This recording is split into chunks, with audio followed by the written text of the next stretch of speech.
Amém. Vamos abrir as nossas Bíblias. Lá em Lucas, capítulo 19.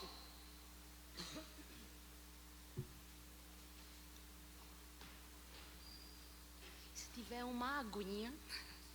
Tá bom. Muito obrigada. Vou colocar aqui a minha Bíblia. Eu vou fazer o seguinte, eu vou ficar entre aqui e aqui.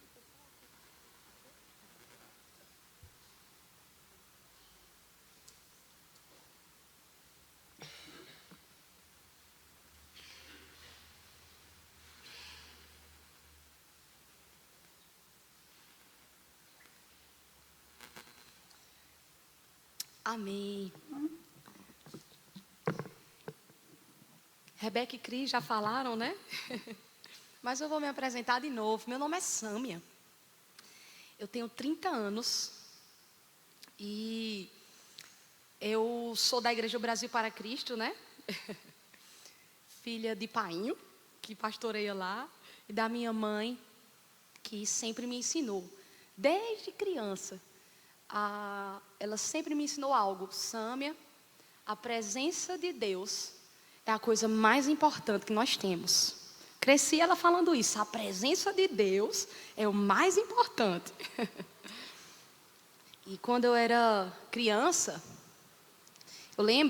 tenho lembranças que eu acordava e ela estava sempre escutando louvores. Ela arrumava sempre a casa escutando muitos louvores. A nossa casa era inundada pelos louvores do Diante do Trono. Aqueles lá do princípio, né? Quero subir ao Monte Santo de Sião. Eu era criança e sentia a presença de Deus, que tanto ela me falava. E, irmãos, é um privilégio sentir a presença de Deus. Como é bom andar com o Senhor e sentir a presença dEle. Todos nós que experimentamos, é incomparável. Lá em Lucas capítulo 19, Rebeca me passou um tema para eu falar hoje à noite sobre o coração do servo. E eu fui orar. E eu disse: Senhor, o que o Senhor deseja falar? Qual é a palavra que o Senhor tem? E veio essa parábola no meu coração. Eu disse: logo das minas. E o Senhor pôs no meu coração essa parábola das minas. E é bem interessante porque Jesus ele está em Jericó, na região da Judéia. E aquela região bem conhecia Herodes o Grande, o seu filho Arquilau. E Jesus aproveita do contexto histórico daquela região, que quando Herodes o Grande morre, Arquilau vai lá em Roma para ser coroado rei. E quando ele volta, ele vai prestar contas aos seus opositores. Jesus aproveita dessa história política real para ministrar ao coração daquelas pessoas sobre o reino. Lá no versículo 11, ele começa falando. A gente pode ler inteiro. E eu vou dar algumas pausas para a gente entender o contexto da história. O contexto daquela cultura. E depois a gente colocar as lentes espirituais para entender o que o Senhor está querendo falar espiritualmente para a gente. Então vamos lá, ler, versículo 11. Diz assim: Estando eles a ouvi-lo, Jesus passou a contar-lhes uma parábola, porque estava perto de Jerusalém, e o povo pensava que o reino de Deus ia se manifestar de imediato. Ele disse: um homem de nobre nascimento foi para uma terra distante para ser coroado rei e depois voltar. Então chamou 10 dos seus servos e lhes deu 10 minas. Minas, no contexto de Jesus, é uma medida de peso. De prata pode ser 500 ou 600 gramas de prata, ou 500 ou 600 gramas de ouro. 500 gramas de prata é aproximadamente 3 meses e meio, 3 meses e 10 dias de um trabalhador daquela época de Jesus. Eram como se fosse 100 dias de trabalho. Mina é uma medida monetária que é para 100 dias de trabalho. Ou seja, 100 denários. Se fosse no nosso contexto brasileiro, se um dia a gente recebesse R$100, 100 dias seria 10 mil. Certo? Então, ele pega essa medida de dinheiro e dá para os seus servos com uma ordem. Vamos continuar no versículo 14. Mas os seus súditos o odiavam e por isso enviaram uma delegação para lhe dizer: não queremos que esse homem seja o nosso rei. Contudo, ele foi feito rei e voltou. Então mandou chamar os servos a quem dara o dinheiro. E a ordem para os servos era para multiplicar, a fim de saber quanto eles tinham lucrado. O primeiro veio e disse: Senhor, a tua mina rendeu outras 10. O Senhor respondeu: muito bem, meu bom servo, respondeu o seu senhor. Por ter sido confiável no pouco, governe sobre 10 cidades. Aquele senhor começa a recompensar. Vocês multiplicaram, foram fiel no pouco, agora vocês vão governar cidades do meu reino. Governe sobre 10 cidades. Versículo 18. O segundo veio e disse: Senhor, a tua mina, o teu dinheiro rendeu 5 vezes mais. O Senhor respondeu: também você encarregue-se de 5 cidades. Verso 20. Então veio outro servo e disse: Senhor, aqui está a tua mina. Eu a conservei guardada num pedaço de pano. Tive medo, porque és um homem severo. Tiras o que não puseste e colhes o que não semeaste.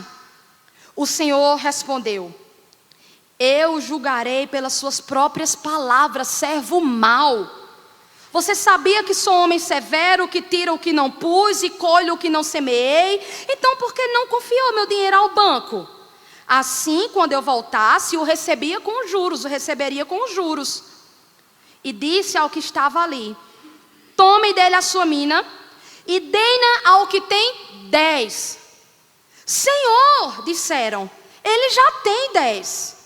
Ele respondeu: eu lhes digo que a quem tem, mais será dado, mas a quem não tem, até o que tiver lhe será tirado.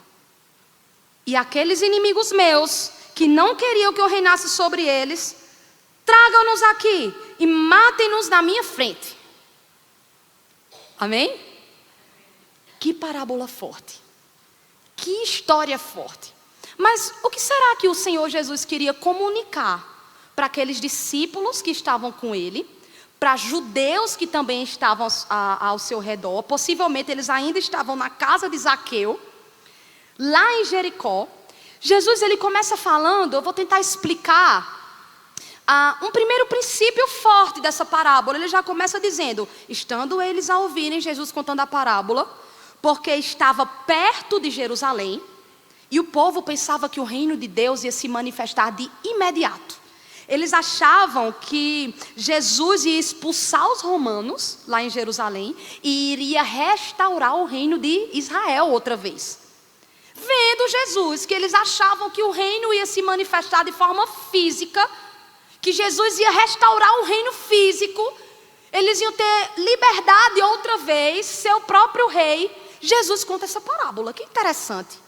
E ele fala que um homem de nobre nascimento vai ser coroado rei, e ele chama 10 servos e entrega a esses 10 servos 10 minas, essa medida de dinheiro, com uma ordem: multipliquem.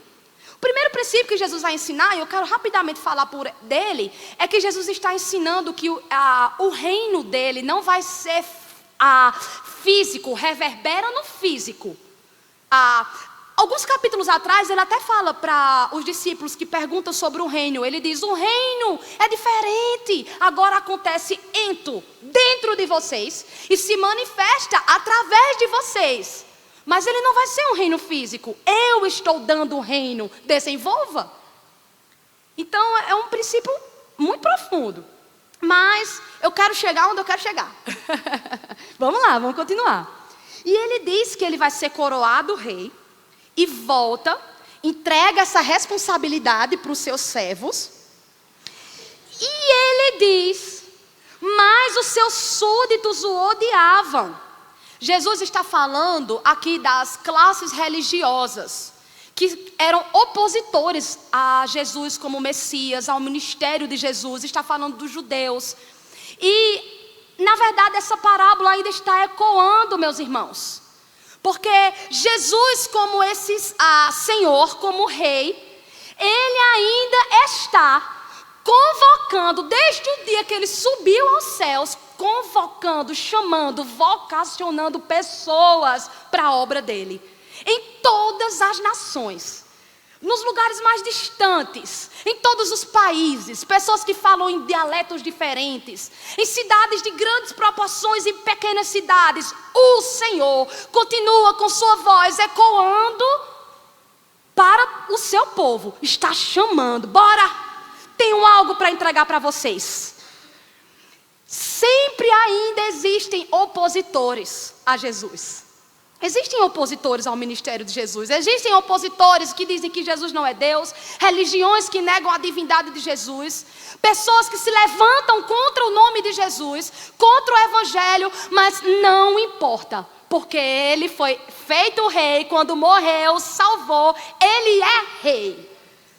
Ele governa, não importa quem se opõe ou não. Aqui vai dizer, contudo, Ele foi feito rei. Ele é rei. Esse é o lugar do nosso Senhor. E esse rei volta. E é um outro princípio dessa parábola, que ele vai chamar seus servos e vai querer que os seus servos ofereçam, mostrem a ele o que fizeram. É um princípio poderoso. Mas eu quero nesta noite compartilhar, focar em 2 tipos de servo. Eu achei interessante o vídeo que vocês mostraram, porque é exatamente sobre o que eu quero falar. Jesus, ele apresenta para nós nessa parábola 2 tipos de servo. O primeiro tipo de servo, ele chama de servo bom, servo fiel. E o segundo tipo de servo, ele chama de servo mau. E aí eu penso que, quais são as características de um bom servo? Na minha mente, Deus pôs 2 para compartilhar essa noite. 2 características que definem um servo bom. A primeira característica que define um servo bom é que ele sabe, presta bem atenção, o servo bom, ele sabe quem é o seu Senhor. Ele sabe quem está chamando ele. Ele sabe quem é o seu Senhor. E quando eu penso nisso, eu comecei a pensar em mim. Quem é o Senhor para mim? Quem é o Senhor para você? E aí eu me lembrei, quando eu tinha 10 anos de idade, fizeram uma escola bíblica dominical missionária na minha igreja, Jardiel, meu cunhado, e ele ministrando sobre John Wesley, ministrando. Oi? E ele era daqui. Saiu daqui, grande bênção, meu cunhado. E aí ele chegou ministrando sobre William Carey, falando sobre John Wesley, ministrando sobre grandes homens de Deus que doaram suas vidas, entregaram suas vidas para Deus. E eu lembro que quando ele ministrava aquilo, irmãos, aquilo entrava no meu coração de forma tão poderosa. Eu lembro aquela menininha com o cabelo todo bagunçado. Mãe disse que arrumava meu cabelo, mas não tinha jeito. Eu corria muito, muito cheia de energia. Mas aquela menininha, o Senhor encontrou naquele dia. E quando ele veio, eu senti uma presença dizendo assim: você é minha. Canta para mim. Vem para mim. E eu lembro que ajoelhada naquela sala eu disse: eu quero, eu vou. Eu quero o Senhor. Então quando eu olho para Ele, Quem é o Senhor? Reconhece o seu Senhor. Eu consigo, irmãos, pensar, Ele é o meu Salvador. Ele é meu Salvador. Mexeu comigo, mudou toda a estrutura do meu coração. Todos os dias Ele mexe, Ele me resgata todo dia de mim. Ele é meu Salvador. E eu lembro também, sabe de quem? De um homem que nem sabemos o nome. Mas ele morava lá na região de Gadara. Jesus vem, depois da tempestade da madrugada, Jesus para na região dos Gadarenos com o encontro marcado com aquele homem que morava no cemitério. Aquele homem que era rejeitado pela sociedade. Aquele homem que diz que as pessoas prendiam eles com correntes de ferro, que vivia nu naquele cemitério. Aquele homem que a Bíblia diz que ele se cortava. Irmãos, imagina a aparência daquele homem. Talvez barbudo, com os dentes apodrecidos, feio, visivelmente um homem perdido, condenado. Jesus vai e encontra aquele homem. Quem é esse Deus? Quem é esse? O Deus de toda a terra, que marca o encontro com um homem que mora no cemitério, perdido, sem razão. E aí, ele liberta aquele homem. A Bíblia diz que não tinha ninguém suficientemente forte para libertar aquele homem. Para as pessoas, mas para o nosso Deus não. E ele chega, liberta, ele está em sã consciência e ele olha para Jesus e vê em Jesus a pessoa que deve seguir. Ele me salvou, Ele mudou minha história, mudou a circunstância da minha vida. Aí Jesus diz, não, fica que você vai anunciar entre os seus. O servo bom, a primeira característica, ele sabe quem é o seu Senhor. Que Ele é o seu Senhor. Que Ele é seu Criador. Deus me criou. Quando eu estava no ventre da minha mãe Cristina, e ela disse que estava lá ministrando louvor, e a barriga lá mexendo, ministrando louvor na igreja. Deus que me criou e me pôs lá.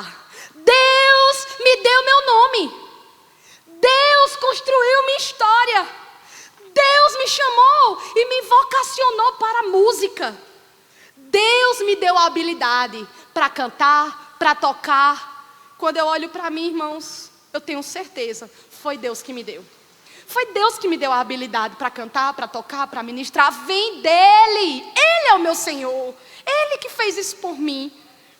E olha que às vezes, quando eu subo para ministrar, e às vezes as pessoas, no decorrer da nossa vida, vão dando muito elogio. Nossa, você é uma bênção. Quando você canta, até o morto ressuscita para cantar com você. Eu já escutei um pastor falar isso, eu dei uma gargalhada. E tal.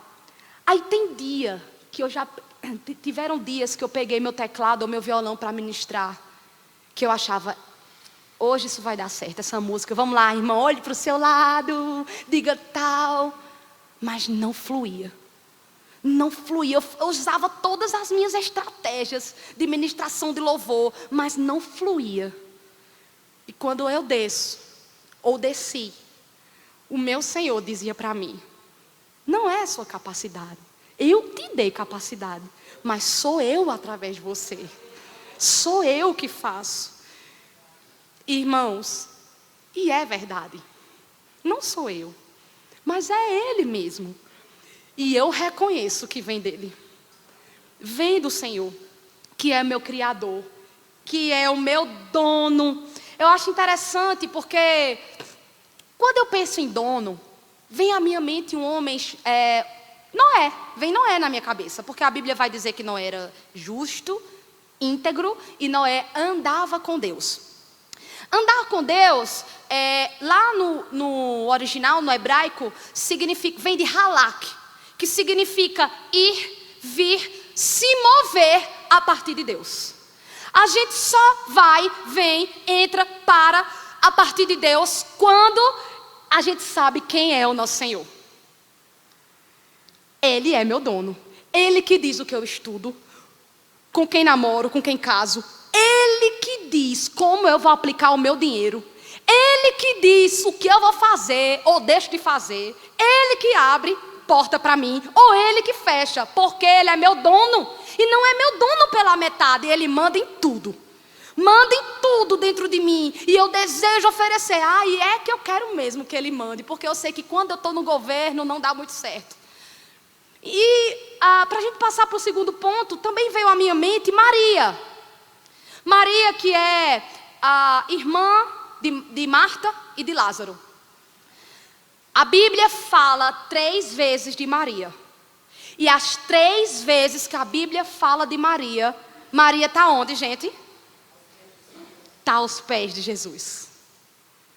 Primeira vez, no contexto de Israel, só quem senta aos pés de um mestre é quando você reconhece que ele é mestre da sua vida e discipula você. Primeira vez estava Maria lá. Segunda vez, Maria estava em casa e Marta diz: Maria, Jesus quer te ver. E ela corre e se prostra diante de Jesus. E a terceira vez, que para mim é tremendo. Eu vou cantar uma música, por isso que... Pode deixar o teclado ligado, que eu vou falando e cantando. E a terceira vez que Maria encontra Jesus foi no contexto de que eles organizaram um jantar para Jesus. Estava lá Lázaro, que a Bíblia vai dizer que, pelo contexto, já tinha ressuscitado. Estava lá Simão, que a Bíblia chama de o leproso, possivelmente alguém que Jesus curou. Estava lá Marta, Maria, outros convidados, e eu acredito que aquela reunião, aquele jantar, era de gratidão. O nosso Senhor está conosco. E eu pensando que Maria pega o seu vaso, o seu frasco, o seu vaso, e dentro daquele vaso tem nardo puro. Nardo puro é um perfume muito caro. Na verdade, vem de uma raiz importada lá da Índia e do Nepal. E pessoas que tinham esse nardo, elas, diante da sociedade, elas eram bem vistas, porque significavam que eram pessoas de boa condição financeira. Mas mais do que isso, aquele nardo puro, aquele perfume, ele representava dentro daquele contexto uma segurança financeira.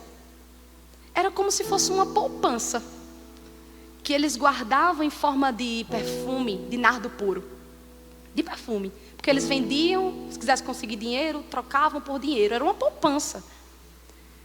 E aquele perfume, ele tinha um preço de 1 ano de trabalho.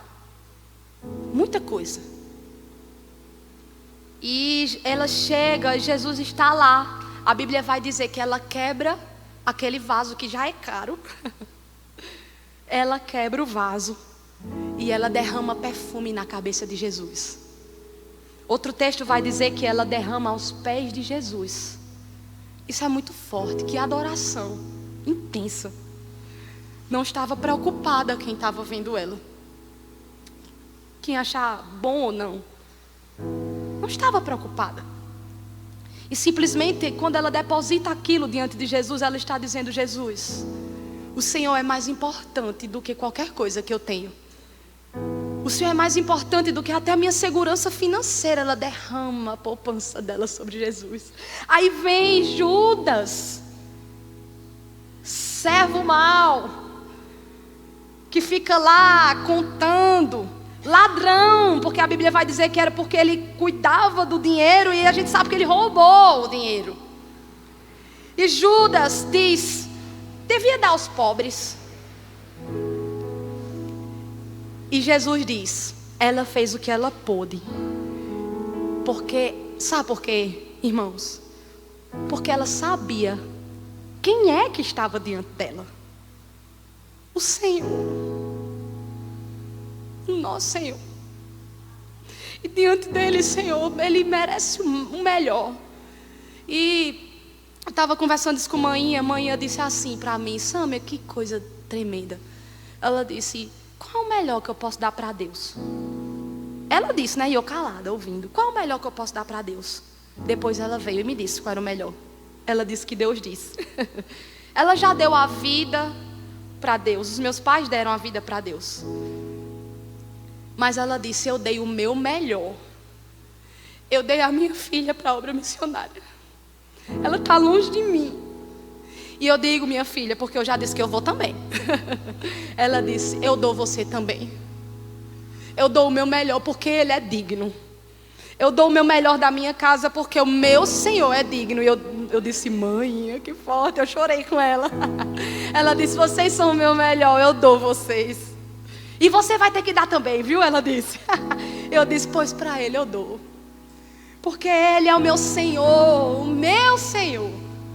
Para eu passar para o segundo ponto, do servo bom, que sabe quem é o seu Senhor. Que sabe o motivo pelo qual vem para a igreja, pelo qual está tocando, pelo qual canta. Sabe quem é o seu Senhor que o chama e o vocaciona. Eu lembro que uma vez eu estava em casa e meu pai, eu estava passando por muitos problemas de provisão. O Senhor tinha dito, Ele disse, minha filha, agora quem é sua provisão sou eu. E eu lembro que Ele chegou para mim, painho, disse, Sâmia, teu carro estava lá na frente e acabaram de bater no seu carro. Está lá todo batido. Eu disse, painho, não acredito. Ele disse, bateram. E eu disse, Senhor, logo agora, quando eu estou clamando ao Senhor para o Senhor mandar a minha provisão. Mas irmãos, eu lembro que naquele mesmo dia, Deus me convidou a lembrar de quem Ele era.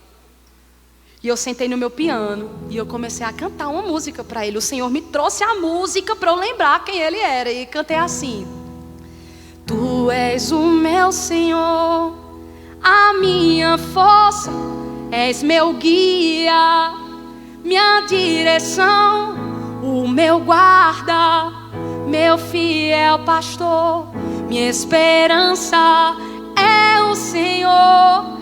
Tu és o meu pão, minha provisão, seguro eu sou em tuas mãos, meu Senhor. Nada se compara a ti, nada se compara. Pode vir carro bater no meu carro, posso ficar até sem dinheiro na minha conta, posso passar por qualquer coisa, mas se eu tiver o meu Senhor, eu tenho tudo. Ele é o meu Senhor.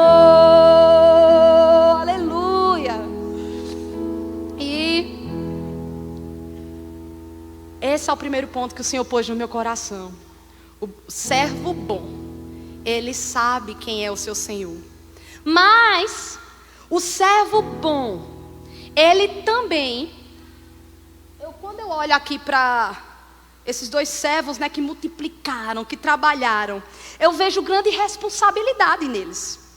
Porque o servo bom, ele trata com responsabilidade aquilo que o seu Senhor lhe confia. Eu vou repetir. A segunda característica de um servo bom, ele lida com responsabilidade aquilo que o seu Senhor lhe confia. E quando eu penso em responsabilidade, irmão, eu não estou falando só de chegar no horário na hora do ensaio. Isso é bênção. Isso mostra que você tem zelo, que a gente tem zelo pelas coisas do Senhor. Tem compromisso. Mas essa responsabilidade é mais profunda, começa dentro do nosso coração. É quando o nosso coração teme. É quando o nosso coração é obediente.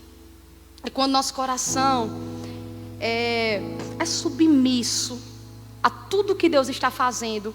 Senhor, eu entendo a grandiosa obra que Tu puseste na minha mão.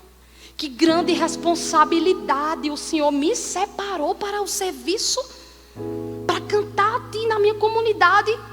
Senhor, Tu me chamaste para a Tua obra. Senhor, que grande responsabilidade o Senhor está pondo nas minhas mãos. Então eu devo fazer isso com temor, com santidade. Aí eu vou lá atrás e eu me lembro do tempo do ministério levítico, quando o Senhor separa as tribos de Israel. E aí ele, no meio daquelas tribos, o Senhor chama a tribo que são descendentes de Levi. E Deus vai dizer que eles são do Senhor. É tão tremendo isso, porque eu vou deixar aqui soando, porque eu vou cantar. Deus separou eles no lugar dos primogênitos. Deus escolheu os levitas. E os levitas, eles tinham função de ajudar os sacerdotes, de ajudar Arão e os seus filhos. E eles tinham função, os levitas, de carregar, montar e desmontar a tenda. Quando a gente fala de levíticos, eu sou um levita. Hoje em dia as pessoas acham, né, que eu sou músico, eu sou levita do Senhor, eu louvo. Mas o princípio, o fundamento dos levitas, eles eram servos que carregavam os utensílios do templo, cortina, a estrutura, os utensílios como mesa, candelabro, arca da aliança. E Deus, ele tinha tanta ordem que ele separava. Os filhos de Levi eram Gerson, Merari e Coate. E aí ele chama a descendência de Gerson, os gersonitas, e ele diz: vocês vão ficar responsáveis por carregar os utensílios santíssimos. É até engraçado em Números, porque o Senhor fala assim para Moisés: Moisés, cuide para que o ramo da casa de Gerson não seja extinto. Que não seja extinto, porque eles lidavam com coisa séria. Eles não podiam ver nem tocar nos utensílios do templo, senão eles morriam. Por isso que o Senhor fala: cuidado para que o ramo da casa de Gerson não seja extinto. Imagine que muita gente morreu. Eles não podiam ver nem tocar. Por isso que Arão ia lá dentro, cobria os utensílios com pano. Depois, o filho de Arão, Eliazer, que ficava responsável, ia lá e dizia para a descendência de Gerson quem ia carregar o quê. E tinha que carregar, não é em carroça, não é em boi, carregava nos ombros, carregava com a força do braço. Deus mandou colocar varas e criou estrutura para eles não tocarem diretamente. Aí eu pergunto: o caráter de Deus mudou? Deus mudou? Deus é santo, santo, santo. O caráter de Deus permanece o mesmo de geração em geração. E Ele ainda deu ordem para dizer, para carregar tenda, para carregar a base, os ferros, os garfos, as grandes coisas, a arca da aliança tem que estar purificado, tem que se purificar. Aí eu vou adiantar a correr por causa do meu tempo, meu Deus. E aí Samuel unge Saul rei. E os filisteus tinham guerreado contra o povo de Israel e roubaram a glória de Israel. E Cabode, foi-se a glória de Israel. E aí Saul é coroado rei. A arca já estava lá em Kiriat Jearim, na casa de Abinadab, 20 anos. Enquanto Saul governou, ele não se preocupou com a arca da aliança que estava lá na casa de Abinadab. E a minha mãe ela fala algo tão interessante, porque eu cresci ela me contando essa história. Ela diz assim, olha que interessante: enquanto ficou 20 anos na casa de Abinadab, a Bíblia não diz nada se abençoou, como foi, se deu certo, se não deu. Não temos nenhum relato do que aconteceu ali. Mas aí chega outro servo chamado Davi. Davi guerreia, conquista Jerusalém, constrói tendas para ele, constrói casa para ele, e ele constrói uma tenda para o Senhor, para o seu Senhor. Eu sei quem é o meu Senhor. E ele diz: a glória de Israel vai voltar para Jerusalém. Vamos buscar lá na casa de Abinadab. Aí lá vai, Davi reúne os levitas, os sacerdotes, os músicos. Davi reúne os 30.000 melhores guerreiros daquela nação. Davi reúne toda a comunidade de Israel e diz: vamos lá trazer a glória de Israel. E ele separa a melhor e nova carroça. A Bíblia diz que ele separa uma nova carroça. Eu imagino que era uma carroça de luxo para pôr a arca da aliança. E aí ele vai trazendo a arca. A Bíblia diz que eles trazem com cânticos, com júbilo, com danças, com alegria. E eu acredito que ele tinha sim uma motivação de agradar ao Senhor. O coração de Davi desejava agradar ao Senhor. E ele criou todo o aparato, toda a estrutura, a melhor estrutura que eu posso imaginar para trazer a arca. E no meio, a gente sabe bem o que aconteceu. Estava Aiô, filho de Abinadab, na frente, e estava Uzá do lado da arca. Os bois escorregaram e Uzá toca na arca.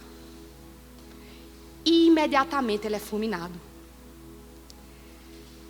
Como a gente sabe que o bom servo trata com responsabilidade o que Deus está colocando em suas mãos, Davi vai perguntar a Deus: Deus, onde erramos? Como é que devemos fazer para trazer a tua presença? A Bíblia diz que ele se encheu de temor diante do caráter do Deus santo e poderoso. Está errado. Eu fiz a estrutura, mas está errado. Como é, Senhor? Aí Deus vai e fala: Davi, eu imagino, né? A Bíblia não vai narrar, mas eu acredito que Deus fala como deve ser. Aí Davi recomeça. Quem vai carregar são os levitas. E não vai ser em carro, não. Vai ser nos ombros. Eles carregam nos ombros a arca da aliança, a presença dentro do padrão que Deus quer, que o meu Senhor determina, que o meu Senhor diz que é para eu fazer. Com santidade, temor, fidelidade, com o jeito de Deus. Carrega, nos teus ombros. E eles vão entrando em Jerusalém. A cada 6 passos, eles iam parando para entregar sacrifícios aqui, Senhor, e cantando e dançando. E eu não sei se você sabe que foi dentro desse contexto que Davi escreveu o Salmo 24, que diz: levantai, ó portas, as vossas cabeças. Foi quando a arca estava entrando dentro de Jerusalém, e Davi diz: levantai, ó portas, as vossas cabeças. Significa que quem estava sentado nas portas das cidades eram os anciãos, a liderança de Israel. Levantem, liderança de Israel. Levantai, ó portais eternos. Ele está dizendo: lideranças espirituais, levantem, levantai, para que o Rei da Glória entre. E quem é o Rei da Glória? O Senhor forte, valente e poderoso. Ele é o Rei da Glória. Levantem diante do Senhor. É nesse contexto que ele escreve esse salmo, que também é um salmo messiânico, que aponta para a volta do nosso Jesus. O bom servo, ele sabe quem é o seu Senhor, e ele trata com responsabilidade aquilo que o seu Senhor lhe confia. Mas e o mau servo? Vou correr. O servo mau, ele é o oposto do servo bom. Ele, lá no versículo 19, 20, vai dizer: então veio outro servo e disse: Senhor, aqui está a tua mina. Eu conservei guardada num pedaço de pano. Tive medo, porque és um homem severo. O servo mau, gente, ele não sabe quem é o seu Senhor. Olha como esse servo mau define a Deus, que é o Pai da bondade e da misericórdia. Tu és severo, tiras o que não puseste e colhes onde não semeaste. Sabe o que é que ele está dizendo? Tu és injusto. Quer escolher onde não semeaste. Quem está semeando sou eu. Quem está fazendo sou eu. E o Senhor quer colher, quer receber dos frutos. Então, aí Jesus responde. O seu Senhor respondeu: eu o julgarei pelas suas próprias palavras, servo mau. Você sabia que sou homem severo, que tiro o que não pus e colho o que não semeei? Então, pelo menos porque você não fez o mínimo. Porque não confiou meu dinheiro ao banco. Pelo menos naquela época tinha cambistas. Pelo menos eles vão administrar o dinheiro e eu vou receber alguns juros. Na verdade, aquele servo mau não sabia quem é o seu Senhor. Ele não sabe quem é o seu Senhor. E a segunda coisa, ele trata com irresponsabilidade aquilo que o seu Senhor lhe confia. É interessante, irmãos, porque o Senhor apresenta, os dois servos estão servindo juntos, têm a mesma responsabilidade. E dentro das nossas comunidades, nós temos os dois tipos de servo: o servo bom e o servo mau. Pessoas que não sabem quem é o Senhor. Pessoas que vêm e elas se movem a partir de religiosidade. Vêm para os cultos e comunidade. Elas batem os seus pontos. Cantei, dizimei, fiz a minha parte, vou para casa. E nos próximos cultos e nas próximas semanas, nos próximos dias, eles continuam o mesmo ciclo. E eu penso que pessoas que fazem isso, eles são servos maus. Porque eles não sabem quem é o Senhor que está diante dele. Eu falei, né? Eu toco para o Senhor. E eu toco mesmo para o Senhor. Eu toco para o meu Senhor. E eu amo sentir a presença do Senhor quando eu toco. E eu fico triste se eu não sentir. É verdade. Se eu não tiver assim, sabe aquela... Eu fico arrasada quando eu fico prestando atenção nas pessoas que não estão louvando. Às vezes eu fico ministrando louvor e eu olho para o semblante de alguns irmãos e eu perco a concentração em Deus. Porque algumas pessoas... Rebeca sabe disso. Eu compartilho com Rebeca. Rebeca me ensina. Às vezes eu fico olhando para algumas pessoas e eu fico pensando: Deus, elas não estão entendendo o Senhor.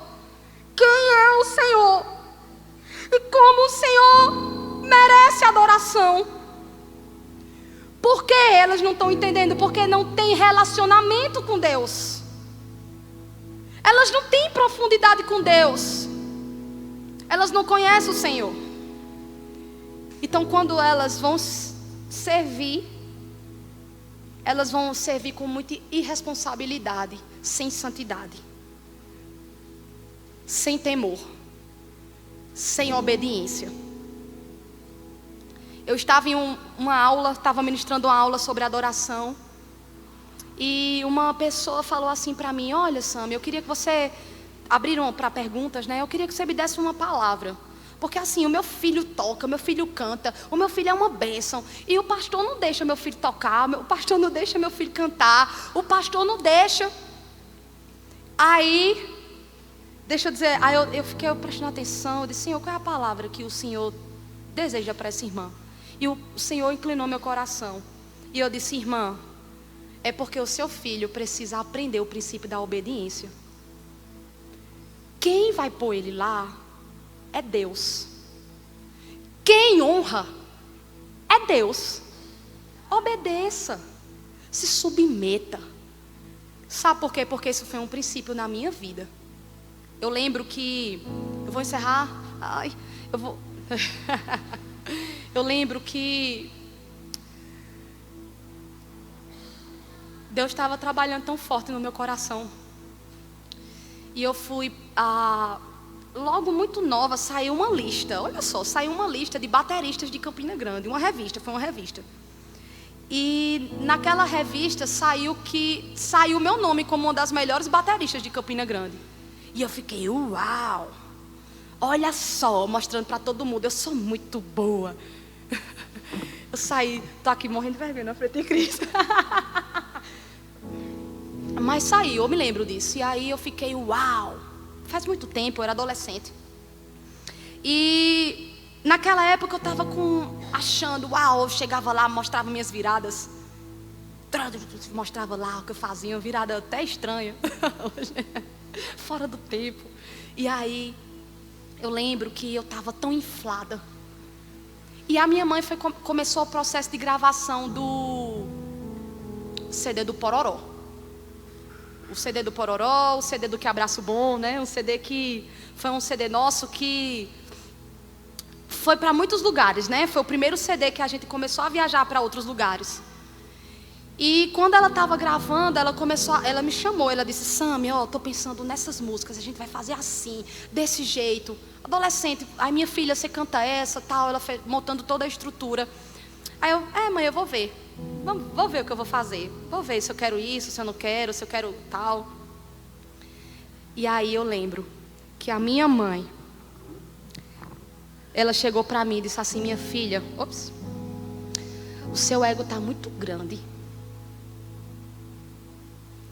Você está fazendo tudo errado. Está sem unção. Ela diz logo, tu está sem unção.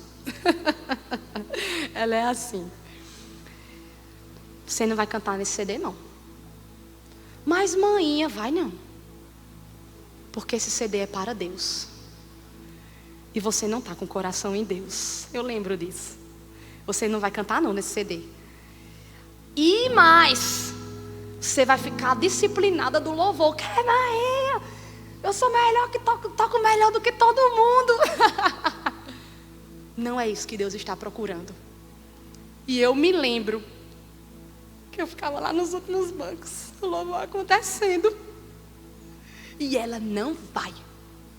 Porque você precisa aprender a saber para quem você canta e para quem você toca. Ela sempre diz, a presença de Deus é o mais importante. Não vai. Aí chegou o dia da gravação. Todo mundo no estúdio gravando, cantando, tocando. O movimento, eu amo o movimento de gravação. Deixa eu ir. Nem no estúdio você vai pisar. Parece ser severo, né? Mas mãe, deixa eu ir só para ficar lá ouvindo vocês, por favor. Vai não, vai ficar em casa. Mas Deus estava fazendo algo grande dentro do meu coração. Estava me ensinando a ser uma boa serva. A saber que o meu Senhor não está preocupado com a minha performance. Isso não atrai Deus. Eu descobri isso. Eu descobri isso lá na universidade também. Eu estou vendo tantas carinhas da universidade. Carlos, eu pedi tanta chave a você. Nossa, eu pedi a chave das salas, eu ia. E Deus me ensinou lá dentro. Me quebrou. E me mostrou que era do jeito que Ele queria. Quando eu achava que foi bom, que foi o máximo, não dava certo. Aí quando eu chego achando que deu tudo errado, deu certo. E aí Deus estava me ensinando e me ensina a ser uma boa serva, a saber quem é o meu Senhor. E também saber que eu tenho que lidar com uma grande responsabilidade diante daquilo que Ele está pondo nas minhas mãos. Aí eu chegava lá na universidade quebrada, gente. Vocês estão, eu lembro, quebrada, moída, porque um dizia, o que é que você está fazendo aqui? O que é que você veio fazer aqui? Aí Deus, eu entrava nas salas e Deus ministrava para mim. Eu estou te ensinando, eu estou fazendo. Aí eu escrevia, sei que posso te enxergar em tudo. Estava dizendo, nessas salas, cada passo que eu der, eu verei a tua mão. Tua voz vem me encontrar e me leva a achar teu coração e te amar com o que sou. Ele pedia isso de mim, amor. presença e eu vou encher você no seu quarto. Canta para mim lá.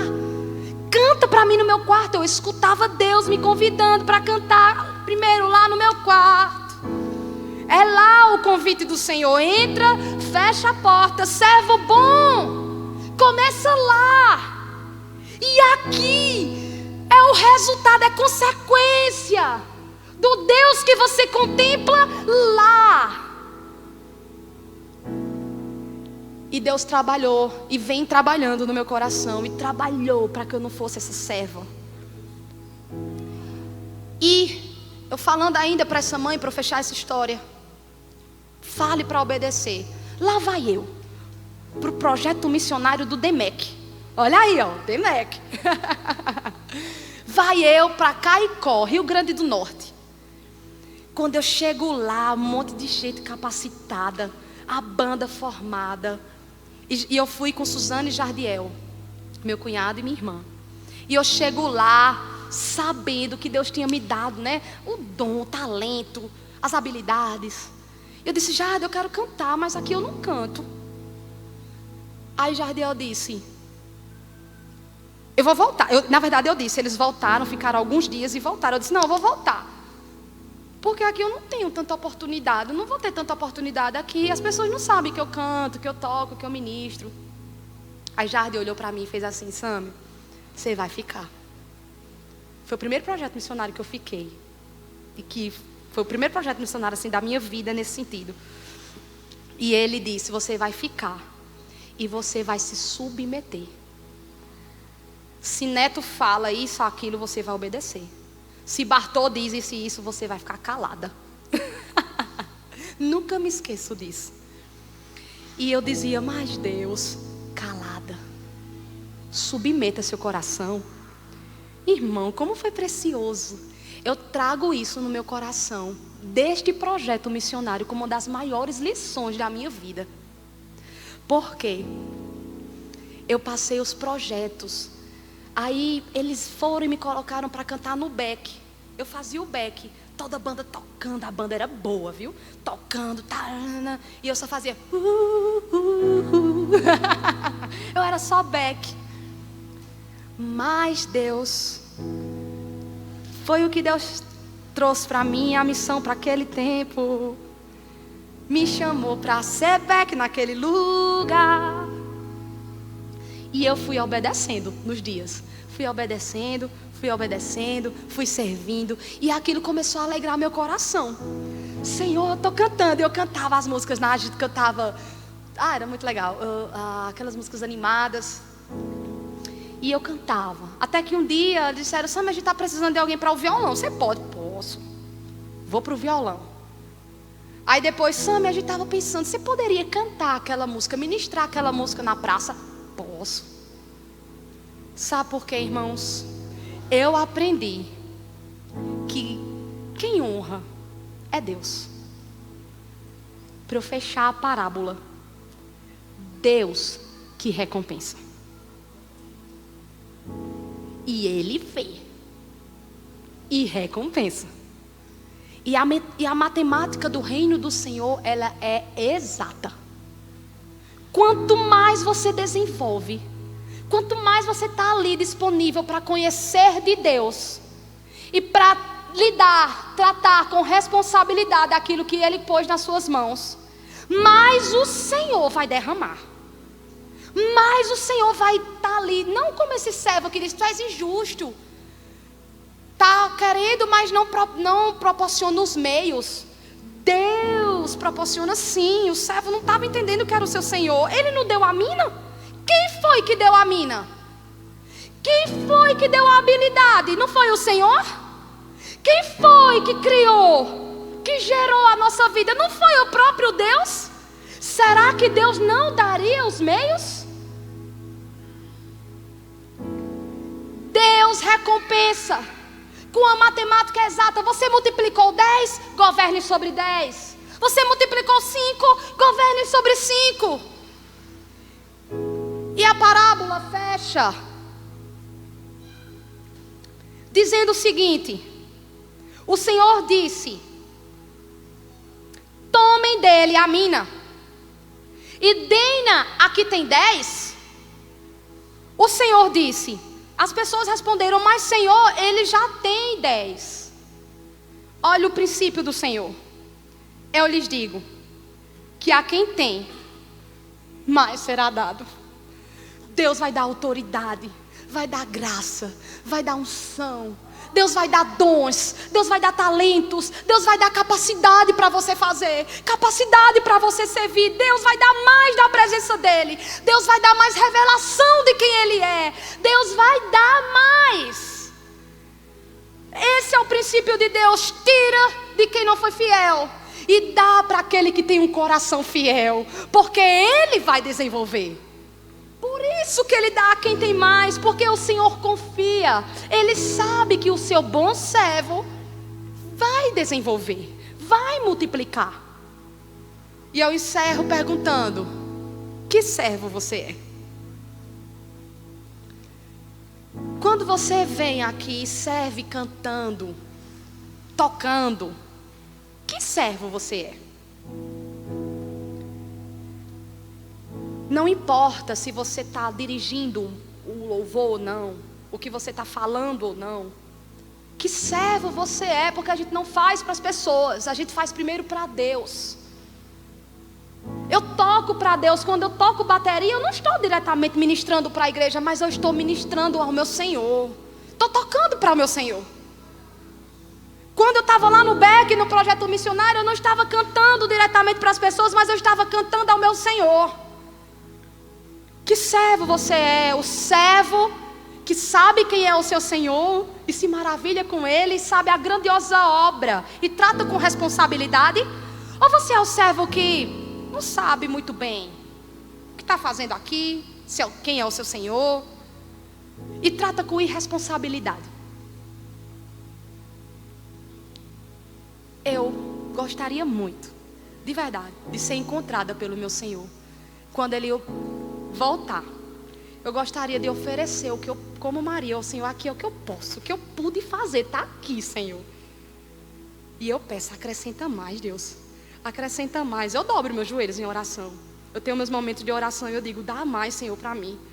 Mas dá mais do Senhor, dá mais da sua presença. Sai não, fica aqui. Às vezes eu fica aqui pertinho de mim. Senhor, está aqui o meu amor, mas eu quero amar mais. Está aqui, Senhor, meus dons, mas eu quero mais. Eu quero mais dons. Fecha teus olhos, vamos orar ao Senhor. Não importa a sua idade, não importa. Deus nos vê, Deus te vê. E eu gostaria que você colocasse seu coração diante do Senhor. Como você quer ser encontrado pelo Senhor?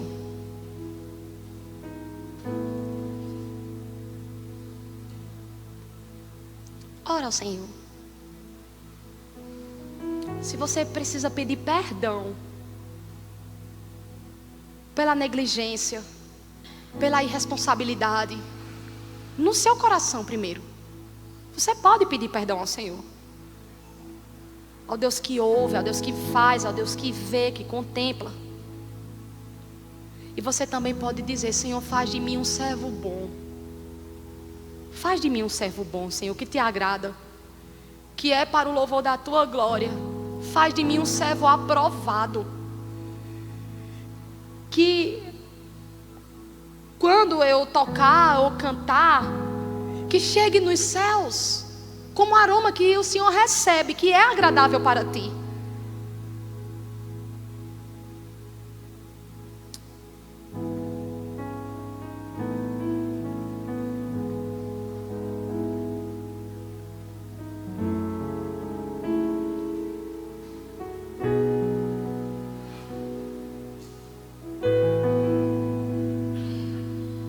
Coloca diante do Senhor seu coração. Pai, isso não é apenas uma oração, Senhor. Mais uma. Mas eu estou aqui, Senhor. E eu te peço, dá mais amor para os nossos corações por Ti.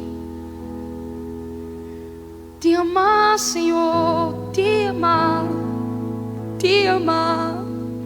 com todo o coração, Senhor. Não de palavras apenas, não, mas primeiro com o meu coração.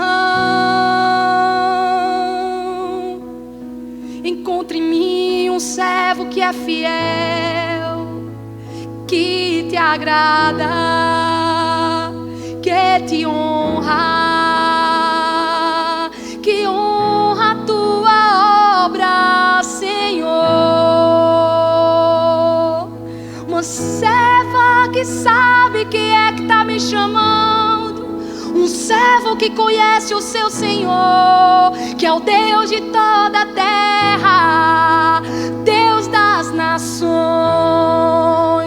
Deus da minha casa, Deus da minha igreja, da minha comunidade. É o Senhor Deus, o Senhor dos exércitos, Jeová, o Jireh, o Senhor dos céus, Senhor da terra e debaixo da terra, que tem tudo no controle das suas mãos, que ordena tudo com o som da sua voz. É o Senhor, meu Deus, que me visita e enche meu quarto da glória dele, do Senhor. Oh Pai, encontre em nós um servo fiel. Nos perdoa, Senhor, porque tantas vezes nós não tratamos com responsabilidade, com santidade, com temor aquilo que o Senhor está confiando nas nossas mãos. Às vezes estamos laçados no pecado, laçados na religiosidade, laçados no egoísmo, laçados dentro de nós mesmos. Deus, nós clamamos ao Senhor, é tempo de voltar à Tua presença, é tempo de voltar à adoração, é tempo de voltar nas nossas casas a pôr cânticos de adoração e se ajoelhar diante do Senhor, do Teu nome, daquele que é grande. É tempo de voltar a fé, conhecer, mergulhar, imergir no Senhor. O Senhor está clamando nesses dias, falando, anunciando. O Senhor está chamando o Teu povo, Senhor. E a resposta que nós queremos Te dizer nessa noite, Deus, é: eis-me aqui. Eu estou aqui, Senhor. Conta comigo. Conta comigo para multiplicar o que Tu estás colocando nas minhas mãos. Conta comigo, Senhor. Conta comigo. Aleluia. Obrigada, Senhor, por esse tempo que nós estamos aqui compartilhando a Tua palavra, que nos confronta, mas que também nos aviva. Obrigada, Senhor, porque o Senhor está tocando nos nossos corações. Eu Te adoro, Deus. Aleluia. Amém? Amém. Glória a Deus.